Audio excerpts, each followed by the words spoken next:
शुरू करते दोस्तों हमारी आज की अमेजिंग न्यूज सीरीज। अब तो यहाँ पर भारत के एयर मार्शल पटनायक जी ने तो भारत जो प्रेडेटर ड्रोन्स खरीद रहा है इसको तो क्रिटिसाइज करना स्टार्ट कर दिया। इन्होंने कहा कि ये कुछ नहीं बस कॉस्टली टॉयस ही है और दुश्मन इजीली इसको निशाना बना सकते हैं। आखिर क्यों, मैं आपको आगे इस वीडियो में बताऊंगा। एचएएल प्लान कर रहा है कि नासिक में हमारी जो एक लाइन ऑलरेडी बनाती है तेजस फाइटर जेट, अब यहाँ पर एक और लाइन हम डाल देंगे ताकि जितना ये डिले हुआ है ना अमेरिकन कंपनी F404 के इंजन न मिलने के कारण, इसको एटलीस्ट हम कंपनसेट करना स्टार्ट कर दे एक बार अगर ये डिलीवरी स्टार्ट हो जाए तो।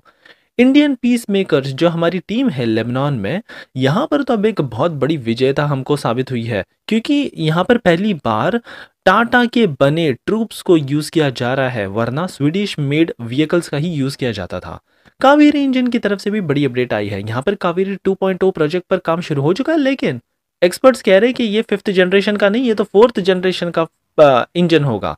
साउथ कोरियन कंपनी की तरफ से भी काफी शॉकिंग खबर आई है। ये भी अपना एक खुद का इंजन बना रहे हैं और इनसे भारत एक बड़ी सीख ले सकता है। आखिर क्या है, मैं आपको आगे इस वीडियो में बताऊंगा। और फाइनली देखेंगे कि कैसे डीआरडीओ को अब एक बहुत बड़ी सक्सेस मिली है। अस्त्र MK3 मिसाइल के मामले में एक रिसेंट टेस्टिंग की गई और ये बहुत बड़ा हिट साबित हुई। सो काफी इंटरेस्टिंग आज की सीरीज होने वाली है, इसलिए प्लीज आप एंड तक देखिएगा। साथ में अगर आप चैनल पर नए हैं इस तरह की अमेजिंग न्यूज सीरीज देखते रहने के लिए हर दिन, आप प्लीज हमारे चैनल को सब्सक्राइब करना भी मत भूलिएगा।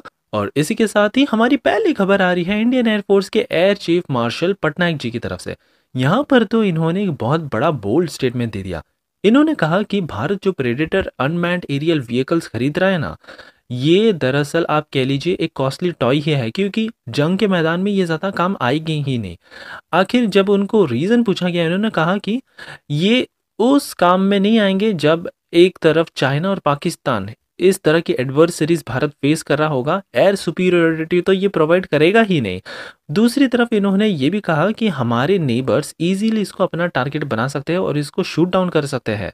ये हाई वैल्यू एसेट्स भारत को प्रोक्योर करने के बजाय भारत स्वयं ड्रोन्स प्रोक्योर करने पर फोकस करे, क्योंकि ये बहुत ज़्यादा अजाइल है, हाई सर्वाइवल रेट के साथ आते हैं और कॉस्ट एफिशिएंट भी है। सो इन्हीं सारे रीजंस को गिनाते हुए ये कह रहे हैं कि भारत अपने बिलियंस ऑफ डॉलर्स केवल पानी की तरह ही भा रहा है ऑन कॉस्टली टॉयज। हमारी अगली खबर एचएएल की तरफ से आ रही है। वाकई में अब काफी देरी हो गई है भारत को F404 इंजन देने में, अमेरिका ने बड़ी डिले कर दिया और अब मार्च में पहला इंजन भारत को मिलने जा रहा है। सो अब एचएएल ने डिसाइड किया कि हमारे पास अभी है 3 लाइन में हम तेजस फाइटर जेट बनाते हैं। 2 लाइन तो है बेंगलुरु में और एक नासिक में है। तो नासिक में क्या करते हैं कि एक और लाइन हम डाल देंगे, 1.5 साल तो लग ही जाएंगे, लेकिन एटलीस्ट हमारे पास ये इंक्रीज कैपेसिटी हो जाएगी। अब इससे भारत को सबसे बड़ा बेनिफिट ये होगा कि एक तरफ जहां हम हर साल के केवल 8 फाइटर जेट ही मैन्युफैक्चर करते थे एक लाइन से, तो अब यहाँ पर एक और एडिशनल लाइन अगर हम डाल दें तो 32 fighter jets Bharat annually manufacture कर सकता है। लेकिन कंडीशन सप्लाई अगर भारत को काफ़ी इजीली ये इंजन्स की सप्लाई मिलती रहे मार्च के स्टार्टिंग से, देन एंड ओनली। आपको बता दें कि इंडियन एयरफोर्स ने वैसे तो एचएएल को बड़ा ऑर्डर प्लेस किया था ऑलमोस्ट 45,700 करोड़ रुपीस का, जहां पर ये 73 तेजस MK1A फाइटर जेट्स और 10 ट्रेनर फाइटर जेट्स प्रोक्योर करने की कोशिश कर रहे थे। अनफॉर्चुनेटली इंजन की डिले की वजह से ये पूरा बहुत गंदा डिले हुआ है, जिसके चलते अब एक बड़ा डिसीजन लिया जा रहा है नया लाइन खोलने का। हमारी अगली खबर लेबनान की तरफ से आ रही है। यहाँ पर आपको बता दें कि यूनाइटेड नेशंस में भारत की भी एक फोर्स है 900 इंडियन ट्रूप्स की, और यहाँ पर यूनाइटेड नेशंस जो ये व्हीकल खरीदता है ना, यूजुअली देखा गया है कि ये सब स्वीडिश मेड या फिर यूरोपियन मेड व्हीकल्स होते हैं, लेकिन पहली बार यहाँ पर टाटा मोटर्स के द्वारा मैन्युफैक्चर्ड किए गए क्विक रिएक्शन फोर्स के व्हीकल्स देखे गए यूनाइटेड नेशंस की फोर्स में। वाकई में ये भारत के लिए काफी प्राउड वाला मोमेंट है। वैसे तो यूनाइटेड नेशंस का काम है dry lease system, that means ये जो भी व्हीकल से उनको प्रोक्योर कराते हैं, तो वहीं दूसरी तरफ भारत वेट लीज पर काम करता है, दैट मीन्स हम हमारे सोल्जर्स प्रोवाइड करते हैं। ये वाकई में काफी गर्व की बात है कि अंडर वेट लीज भी भारत अब अपने ओन इक्विपमेंट्स यूनाइटेड नेशंस में शामिल कर रहा है, और इससे वाकई में एक बोल्ड स्टेटमेंट निकल कर आ गया है कि हाँ, भारत के जो डिफेंस इक्विपमेंट्स है ना, वो यूरोपियन स्टैंडर्ड्स को मैच या फिर काफी बार तो सुपरसीड कर जाते हैं।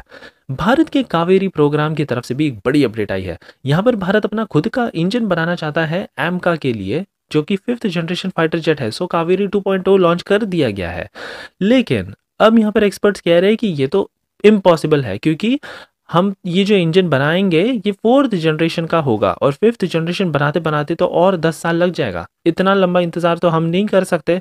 तो बेहतर यही होगा कि किसी एक कंपनी को भारत पकड़े, रोल्स रॉयस या सैफ्रॉन या अमेरिकन कंपनी, और इन दोनों के कोलैबोरेशन से ही हम तेज़ी से इंजन मैन्युफैक्चर कर सकते हैं।